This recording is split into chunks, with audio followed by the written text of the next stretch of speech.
बिस्मिल्लाहिर्रहमानिर्रहीम। अस्सलाम वालेकुम। मैं हूं जलील खान कुराची। आप देख रहे हैं मेरा यूट्यूब चैनल। कैसर बट खानदान और तीफी बट खानदान के दरमियान सुलह हुई है। मुख्तलिफ वीडियोज आपने देखी होगी। सवाल एक मेन ये है कि टीपू ट्रक्का वाले खानदान ने किस चीज के ऊपर सुलह नहीं की। सोहेल शौकत बट साहब 2 मरतबा गए दुबई, इसरार बट साहब गए, कैसर बट साहब खुद गए कई कई मरतबा, लेकिन अमीर मसहब नहीं माने। वो किस चीज पर नहीं माने, ये चीज आपके सामने रखनी है। हालांकि ये वीडियो एक दिन बाद मैं आपके सामने रख रहा हूँ। ये कल की सारी चीजें चल रही हैं सोशल मीडिया के ऊपर। मैंने कुछ अपने सोर्सेज से कुछ तहकीकात की है। मैंने कहा कि कुछ नई चीजें जो हैं वो अपने ऑडियंस के सामने रखी जाएं, ताकि उनको बताया जाए कि इनके दरमियान सुलह हुई है और किन के दरमियान सुलह नहीं हुई, तो सुलह क्यों नहीं हुई।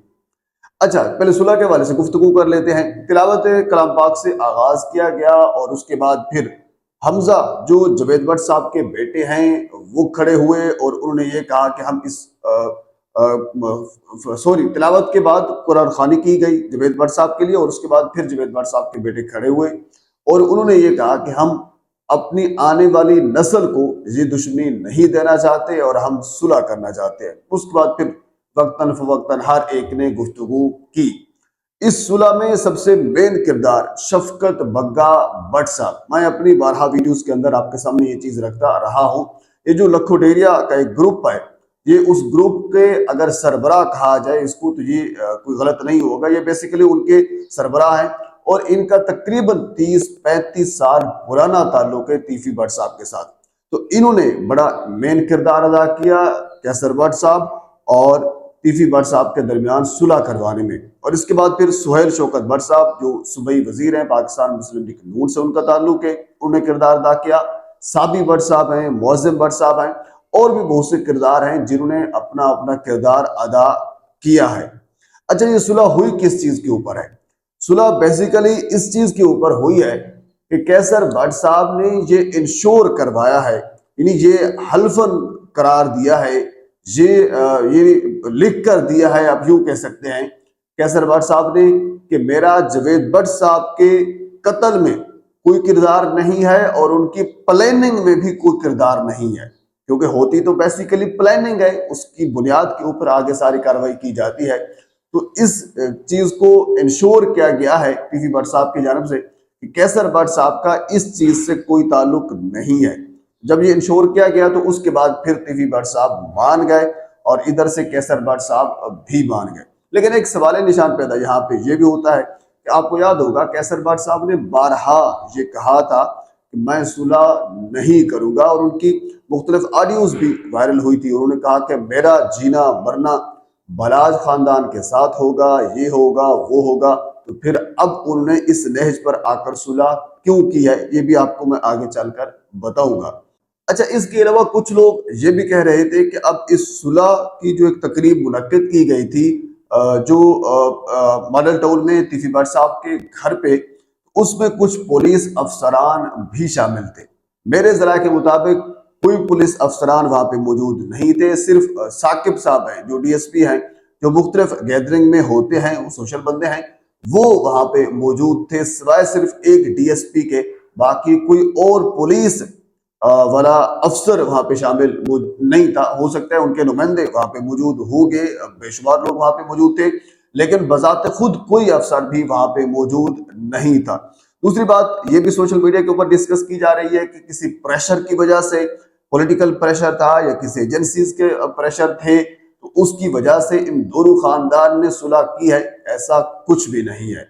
अगर प्रेशर होता तो फिर टीपू खानदान के ऊपर भी होता और वो भी सुलह करते। तो उन्होंने सुलह नहीं की, उनकी अपनी मर्जी।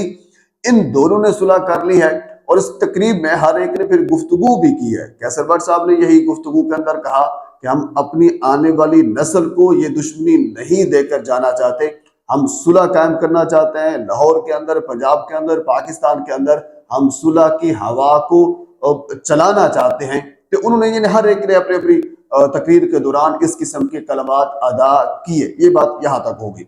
अब हम आ जाते हैं टीपू ट्रक्का वाले खानदान के ऊपर। टीपू ट्रक्का वाले खानदान में से अब जाहिर सी बात है अमीर मसहब उनके सरबराह हैं, तो अमीर मसहब ने वाज़े तौर पर इनकार किया। सोहेल शौकत भट्ट साहब 2 मरतबा दुबई के अंदर गए, उनके पास गए। इसरार भट्ट साहब जो कैसर भट्ट साहब के भाई हैं, वो वहां पे उनके सामने पेश हुए। कैसर भट्ट साहब क्योंकि उनका ताल्लुक बड़ा अच्छा है काफी देर से, तो वो उनको भी भेजा गया, वो भी उनके पास गए। तो अमीर मसहब डट गए, उन्होंने कहा कि हम मुआफ नहीं करने वाले। अब डटे किस चीज के ऊपर हैं? ये बारहा वीडियोस के अंदर मैं पहले भी आपको ये इशारा देता रहा। उन्हें ये कहा कि हम अपने दादा का कत्ल माफ करने के लिए तैयार हैं, हम अपने बाप का कत्ल माफ करने के लिए तैयार हैं, लेकिन बलाज वाले केस के अंदर हमें इंसाफ दिया जाए। अब बलाज वाले केस के अंदर है क्या? क्योंकि बलाज वाले केस के अंदर आपको याद होगा मुजफ्फर शाह एक बंदा जिसने शूट किया था बलाज को, वो उस वक्त मारा गया था, तो उसको मार दिया गया था। यानी मकतूल तो मर गया, कातिल भी वहां पे मर गया। उसके बाद फिर बाकी लोग जो थे उनको 109 के अंदर रखा गया।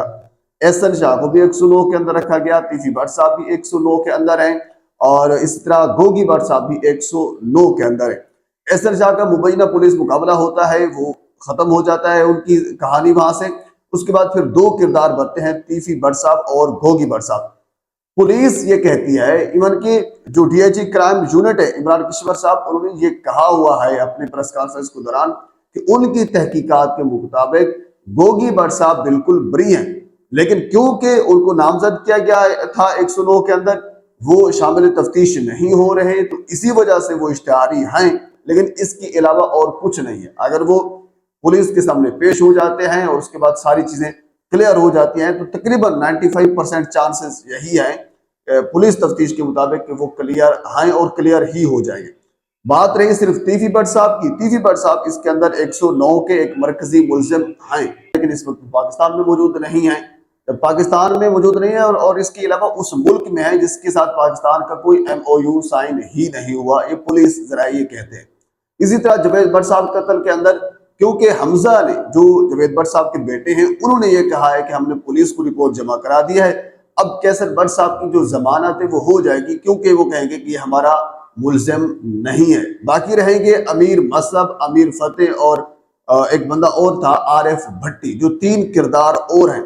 आरिफ भट्टी अभी तक मफरूर है, अमीर मसहब और अमीर फतेह भी हैं, वो भी इश्तिहारी करार दिए जा चुके हैं, क्योंकि वो भी पाकिस्तान में मौजूद नहीं हैं, वो भी अदालती तौर पर बुलाने के बावजूद भी पेश नहीं हुए, वो भी पाकिस्तान से बाहर हैं और उस मुल्क में हैं जिसके अंदर जिसके साथ पाकिस्तान का कोई MOU साइन नहीं है। मरकजी मुल्ज़मान दोनों केस के अंदर अपने पे जगह पर मौजूद हैं, लेकिन इस केस के ऊपर जो असर है वो फिलहाल इतना पड़ेगा कि कैसर भट्ट साहब की जमानत हो जाएगी, बाकी जो है वो आगे का हिसाब जो है वो देखा जाएगा। बहरहाल सिर्फ जो सुलह नहीं हुई वो इस चीज पर नहीं हुई क्योंकि वो बलाज वाले केस के अंदर वो अपना इंसाफ चाहते हैं। अब ये किस किस्म का इंसाफ चाहते हैं अब आप बेहतर जान सकते हैं, मैंने सारी सूरत हाल आपके सामने रख दी है। पर इस केस के अंदर मजीद जो डेवलपमेंट सामने आती है मैं आपके साथ जरूर शेयर करूंगा। एक मतलब आपसे गुजारिश है मेरे चैनल को सब्सक्राइब कर दें ताकि आने वाली हर इंफॉर्मेटिव वीडियो आप तक पहुंच सके। अल्लाह हाफिज।